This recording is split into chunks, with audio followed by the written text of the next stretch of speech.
Hey friends, how are you today? Welcome back to my YouTube channel. I'm so happy because today I get to draw with all of you again. Hooray! Guess what we're drawing today?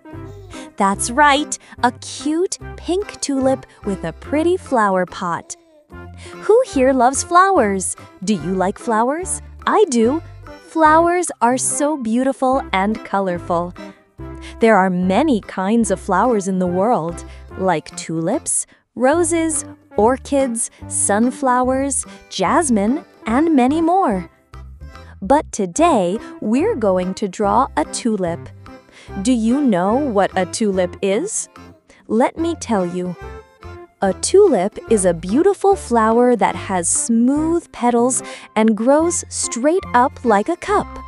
Tulips come in many colors: pink, red, yellow, purple, white, and even orange. Tulips usually grow in places where the weather is cool.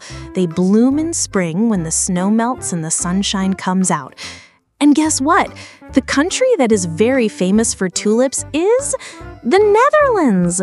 In the Netherlands, you can see fields full of colorful tulips. It's like a rainbow on the ground. Now, let's keep drawing and coloring our pink tulip. How does my drawing look so far? Do you like it? I hope you do. Let's keep learning and drawing together. It's so much fun. And friends, thank you so much for watching my video today. If you enjoy my drawing videos, don't forget to press the like button and subscribe to my channel, okay? That way, I'll be even more excited to make more fun videos just for you.